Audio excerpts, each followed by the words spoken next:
Hello, I'm Grace of Stella Maris Readings. Good morning. I'm here in the beautiful city of Philadelphia in Pennsylvania. I was here to attend the weekend concert. And while I'm here, I'm going to take in all the beautiful sights of the city and very powerful spiritual places like St. Rita's shrine that's here in the beautiful city, and as well to visit also St. John Newman's. So please join me. And of course, there's other beautiful spiritual places, so I can't wait to get to it. So let's get ready and go.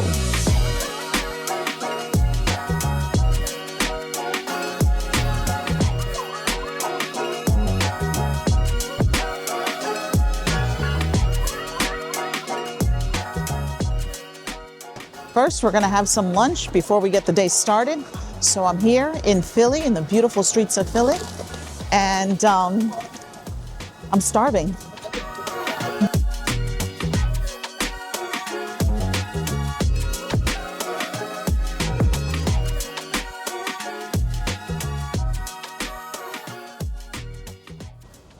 I've arrived at the St. Rita's National Shrine. So excited to be here. We just got back from St. John's Newman's Shrine, but it was a little bit difficult to try to get around to and maneuver. So we're here to see this beautiful church.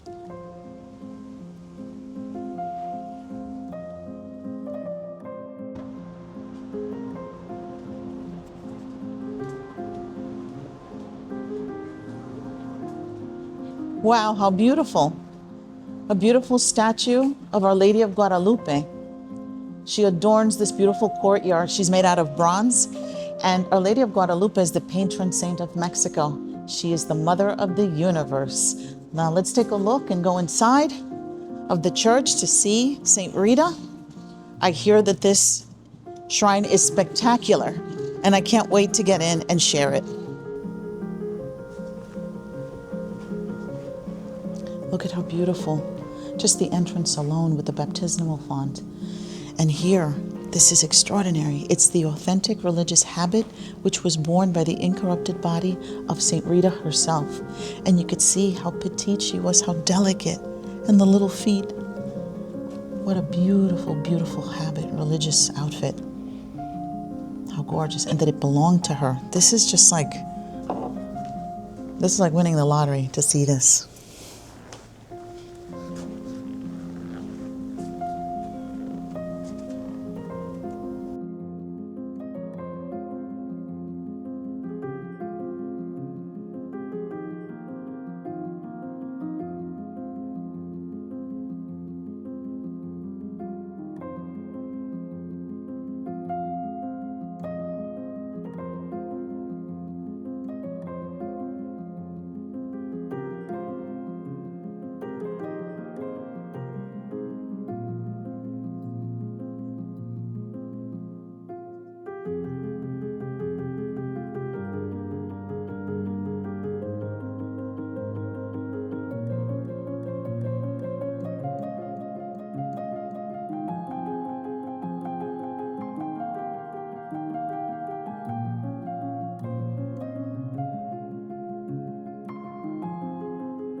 I'm here at the beautiful St. Rita's National Shrine, and I entered, and it's just absolutely gorgeous. So I'm about to enter into this beautiful vestibule where they have some statues of saints. So please come along with me.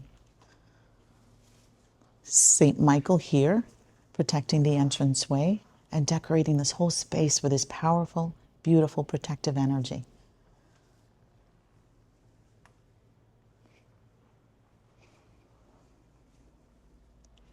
And here, a beautiful statue of St. Jude. St. Jude is the cousin of Jesus, and of course, he's the patron saint of the impossible causes. And as you can see, he's got the beautiful coin, and he's got a picture there, a little bit of Jesus. And beautiful relics, all the relics in the walls. Month by month, I guess how they acquired them, but it's just beautiful, all these saintly relics What a beautiful collection.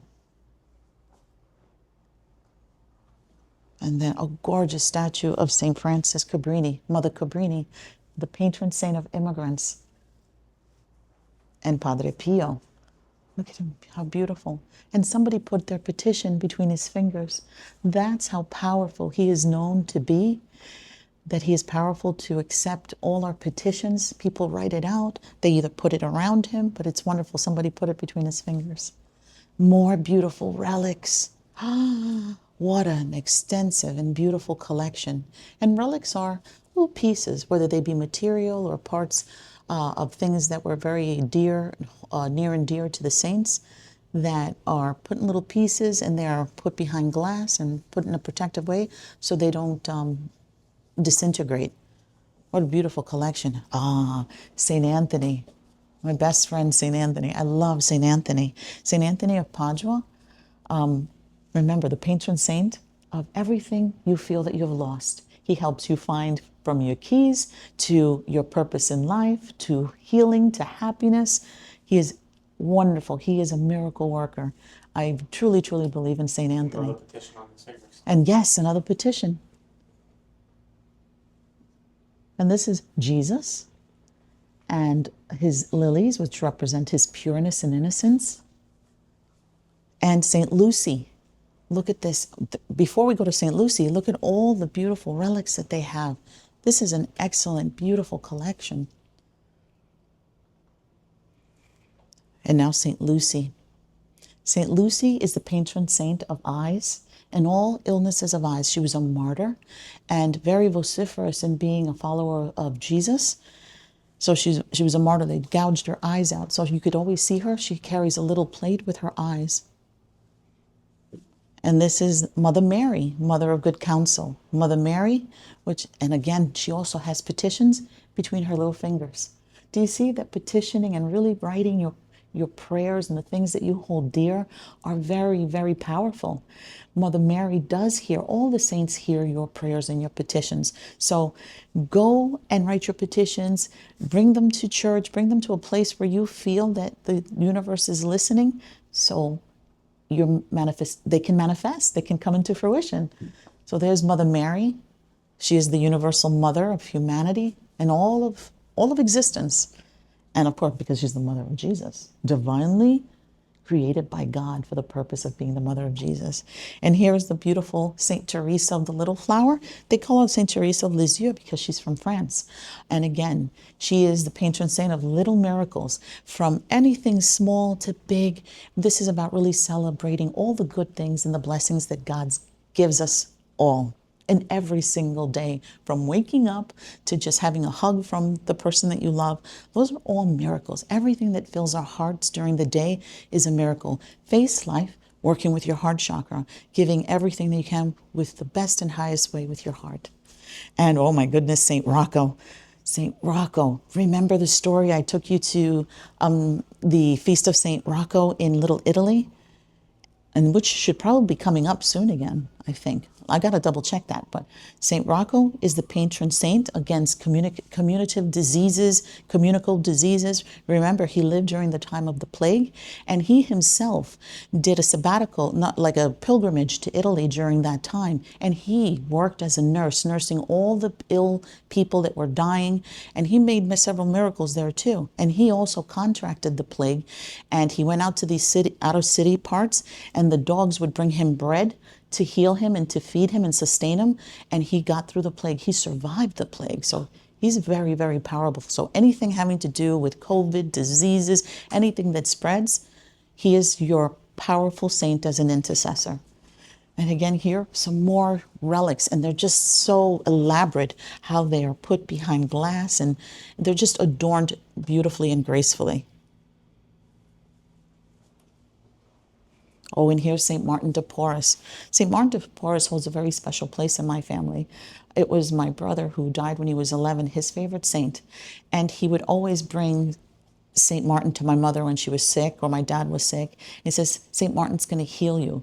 And actually, he is a patron saint for not only healing, because he did miracles of healing, but he's the patron saint for injustice, racial equality, and everything having to do with also immigration and different things from one country to another. So he is someone that you can rely to as an intercessor to help you in justice, fairness, equality, and healing. More relics. Oh my God, this is just extraordinary.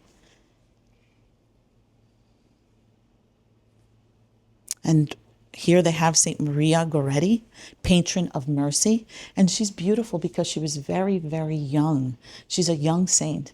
And she is also, you can pray to her for your children, for school and for your children for well-being and their adjustments, and so they can become well-rounded. Powerful saint. And St. Anne and Mother Mary. We just celebrated her feast day, St. Anne. And St. Anne is the patron saint for everything having to do with motherhood. All mothers, children, grandmothers. And of course, if you want to have a baby, she's very well known in bringing in as an intercessor miracles for you to have babies. Remember, I took you guys to Hoboken during the festivities of St. Anne, and they had a huge record book of all the miracles that she was part of through her intercession in bringing babies into homes and families, expanding homes when they had difficulties and troubles. And look at Mother Mary, always in her color blue. What does blue represent? Blue is peace, connection with the divine, because blue is God color. And of course here, Our Lady of Guadalupe, a beautiful portrait of her, and also where you can kneel and say prayers. And again, the custom, our Christian custom, and in many also other religions, to light your candles. This is the way we ignite to connect with God so the universe could hear our prayers. We ignite it, is our love, it's our passion when we light our candle of what we want the universe, dear God in heaven, to hear. So light a candle, go into your churches and light your candles so your petitions are heard, the things that you hold dear and are important to you to manifest. And here is a beautiful portrait, of course, of Jesus Christ. And Jesus is the what? He is the example. He is the reason we have so many saints. The great belief in Jesus as a healer, as the Son of God, and being Christ divinely created to teach us and to give us guidance and save us from our own darknesses. He is powerful. He's not a saint. He is the example of all saints. So I'm just like in awe of how beautiful and everything that's in here. So let's go out into the center. Here's a beautiful statue of St. Clare. Tucked within the peaceful stillness of the chapel lies a humble yet powerful wooden box, overflowing with handwritten petitions, prayers, and heartfelt intentions from the people around the world. Each slip of paper represents someone's silent hope, desperate plea, or whispered gratitude, lovingly placed at the feet of St. Rita, the saint of impossible causes.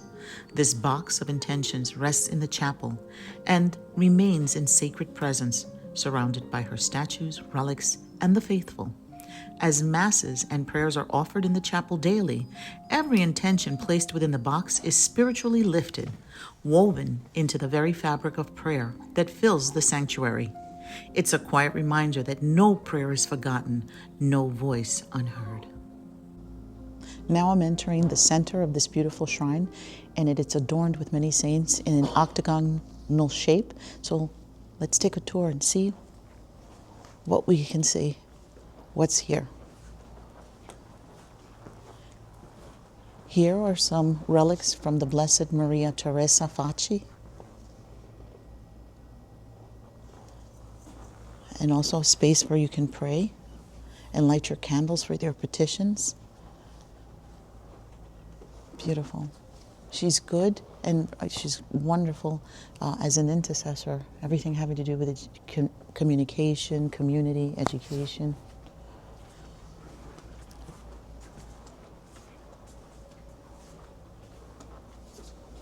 And here is a repository with a piece of the flesh of St. Rita. And it is her. That's a piece of her. And it's protected behind glass, and a pillow that belonged to her that her hands rested on from 1930 to 1947. And it was a gift the St. Rita shrine from the Augustinian nuns. And the two beautiful angels that decorate both sides of her display, absolutely beautiful. And you could see also the custom. I'm very big in writing petitions. You see all the petitions here for St. Rita? You know that St. Rita is the patron saint for all mothers, women, family, mothers who have children, because she was actually married, and when she became a widow, she became an Augustinian nun. And she had a difficult life because her husband was very abusive, was very negative, and she was very patient. She was married at 12 years old. Remember, that was a different time. And she was married for 18 years until he died. And then she had a struggle with some of her children who had difficulties in life. So for mothers who have difficult children, difficult husbands, suffer from abuse and trauma, she is a powerful intercessor to help you stay close to your faith in God, and also to give you a sense of strength and courage and positivity to know that you are supported by the divine. So, very important saint.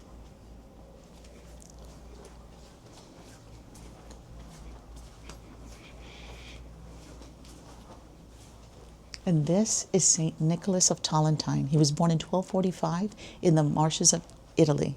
He joined the Augustinian congregation in 1261 and became a striking example in the order's ideal of combining deep asceticism with zealous ministry to God's people. He is known particularly for his ministry to the sick and the poor, and as well as those who are talented and gifted. He was a preacher, and he was very compassionate confessor of souls. He is considered the patron saint of the souls in purgatory.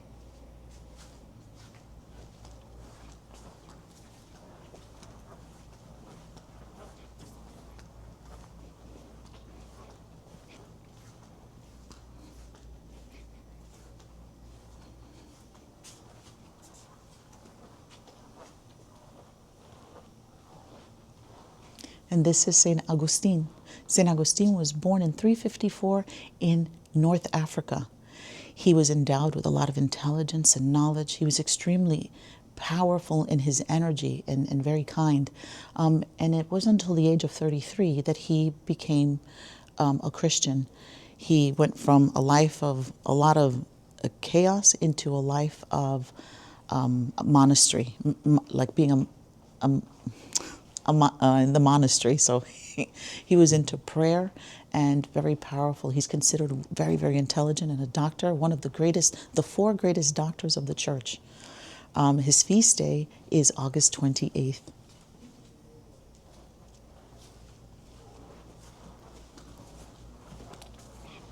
Look at this beautiful relief. I think this is St. Rita.